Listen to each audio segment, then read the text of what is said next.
Hello YouTube, it's Bethany from Madeline Jean Antiques and Restoration. This is going to be my fourth video in a series I call Back to the Basics. So I'm hoping to help those of you that are out there that are just starting to dabble into refinishing furniture, flipping furniture, upcycling, restoring furniture, however you want to label it. I'm going back to the basics with just some basic knowledge and skills and methods that I want to teach you that have helped me along the way in my journey with doing this.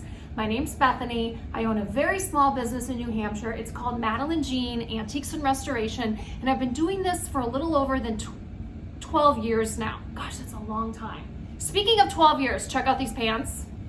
These pants I have had forever. So much, in fact, I wore them during my last pregnancy with my daughter, who is now 12. So these have been through it, and you can tell I work a lot in them. In fact, the knees are starting to give out on these pants, but I love them so much. And you'd be amazed how many people stop me and they're like, where did you get those? Those are so cool. I'm like, it's called painting furniture. So anyways, I've been doing this for over 12 years, and I have found, I ask myself the question all the time, like, what would I have loved to have known when I was first starting out that I just couldn't find the information? So that's where I come from on this channel. I try to teach you things I wish I would have known when I first started out. So we're gonna label this one, I would say 3 things I would do before you release a piece of furniture to a customer. It's like the last 3 things that I make sure that are done on a piece of furniture before I complete it. I hope that makes sense. So let's get started. Okay, it looks like I'm having a picnic over here. It's just a fleece blanket that's over a piece of furniture that I've already finished. But I want to talk about 3 things that I do to make sure my projects are in tip-top condition before I release them or sell them to somebody. And it all has to do with the drawers, funny enough. So when I have drawers, when I finish a piece of furniture, I want to make sure those drawers slide in and out with little to no effort. Now, I know when we're refinishing antique pieces, sometimes a drawer is just wonky just because of the way it's been sitting for years and years and years, and there's no way to fix it. And some drawers are just stubborn and they're sticky and there's nothing you can do to help them. But more often than not, you can. And one way that I make sure that my drawers slide in and out easily is I wax them. And I'm going to show you all the areas that I wax a drawer. So I will take the drawer out, flip it over, and on the underside of the drawer, I take clear wax. It doesn't matter what brand. I even heard one person, they use bowling ball wax. I was a bowler back in Minnesota. Seriously, this is a fun fact about me. I was on a traveling league. I was really into it. But I didn't know that they had wax. But I guess you can buy that. And I knew somebody who would put that on their furniture drawers. But I have a whole bunch of different brands. I am not stuck with one favorite brand of clear wax. So I got many different companies here that I use. But I have leftover wax. So I will put the wax, I will put it on a clean cloth and just go in there and get it out of the can. And where you're gonna see me put the wax, I'm gonna put it on where the drawer sits in the piece of furniture. So I'm gonna put it here on the bottom, and here, right here, okay? Now I'm going to then, I'll show you on my piece of furniture where I also put wax. Now, when you do this, you want to make sure the inside of the piece of your furniture is clean, and I normally do that before I even start refinishing a piece of furniture. So this area, just so you're aware, it gets really dusty and grimy. So I usually take wet wipes, or I'll take Crud Crutter. That's a product that I use to spray inside and outside pieces of furniture, and I usually do that at the starting phase when I start to refinish a piece of furniture. But inside here, where the drawer lays on these tracks, I will also place a whole bunch of wax here and in here, and even here on this front part. I find that it really, really helps the drawers slide in and out. So that's the first thing I would do when it comes to drawers, and do it on every single drawer. It might be a little tedious, but I find that it helps them slide. Okay, this second tip that I'm gonna give you. Now, sometimes with older drawers and pieces of furniture that you're refinishing, you will be buying new hardware.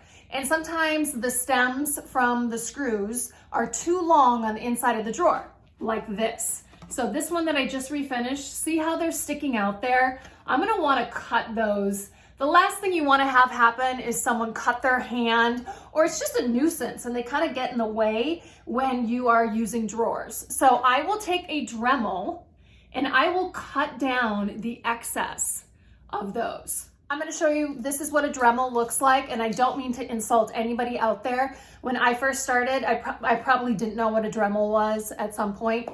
This is what a Dremel looks like. You can find pretty cheap ones on Amazon. Lowe's has some beginner ones that are just, they don't have many attachments, or they're corded, which makes them cheaper, the cordless ones. And some of them, they go up in power. And I think I got this one 50, 60 bucks, but I know there's a lot of cheaper ones out there. So definitely look up a Dremel. This is what it looks like. This is how you spell it.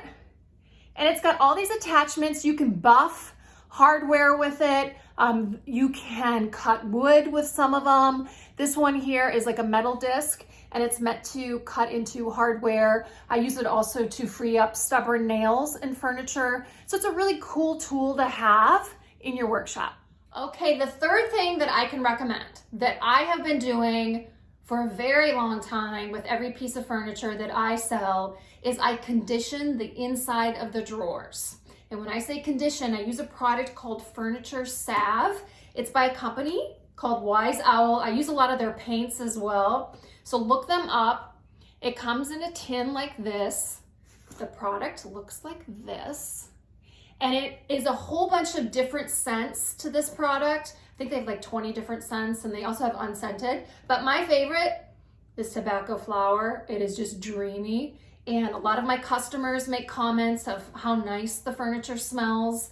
And my boyfriend and my daughter, when they come down to my workshop, sometimes they're like, oh my gosh, you're applying that stuff again. And I'm like, yes, I am. So it definitely gets it has a very positive response. I apply it with a waxing brush like this. And I apply it on the inside of the drawers and then along the edges as well. And what it does, not only does it make your furniture smell really, really good, but it also conditions the wood on the inside. And this product can be used on leather. I know I use it to refresh the leather on my Timberland work boots all the time. I've heard people use it to clean their stainless steel appliances. I have not done that yet. I recently uploaded a YouTube video short of me applying this to our cabin wall. The wood needed to be refreshed. It was really dry. And so I applied this to the entire wall, and it made such a difference. So this product is amazing. I can't speak highly enough about it. I always have a tin on hand. Another scent that I like is lemon verbena. I think that's how you pronounce it. And correct me if I'm wrong. I'm going to show my age here. I used to love watching Little House on the Prairie. And do you remember the school teacher, Miss Beadle? She had a perfume called lemon verbena. I swear, Half Pint mentioned it. Laura did. So I want to hear people put it in the comment section. Do you remember on Little House on the Prairie? I believe Mrs. Beadle wore lemon verbena. And I think they have that scent, Wise Owl does, in this Furniture Salve. So go check them out. You should have this if you refinish furniture. This is just a nice, I'm into all the small details when it comes to refinishing furniture. Like I paint the sides of the drawers. I usually put like a nice stencil, or I put decorative paper. I find customers really appreciate these small details that really can add value and can really, I feel like they add value to you as a business owner if you're trying to make profit, that your pieces will sell for more if they look nice and they look cohesive, the entire piece has been redone, and it smells good too. So just keep that in mind. Okay guys, that concludes the fourth video in my series, Back to Basics. This is Bacon. I always bring down one of our chihuahuas to do the sign off on my YouTube videos. This is our larger of the two Chihuahuas that we have. Bacon's a little bit of a chunk-a-muck, but we love him nevertheless. And he's the best snuggler, and he's so cute, aren't you, Boo-Boo? And he loves to play. He's got so many toys upstairs. Biscuit, on the other hand, our little Chihuahua, that's only 5 pounds, he will not play with a toy at all. And I think it's because we rescued him out of Texas and he was not treated very nicely. So I don't think he learned to play. But this guy, he loves to play, don't you, Bubba? And he's very antsy. Biscuit is our more mature dog, and he will sit still. This guy is squirmy, right? You're a little squirmy, but we love you. Yeah. So you guys, I hope you learned something in this short video, and I'm thinking of ideas for my 5th video in this series, Back to the Basics. Let me know if there's something that you would like to specifically learn when it comes to refinishing furniture. I love hearing ideas.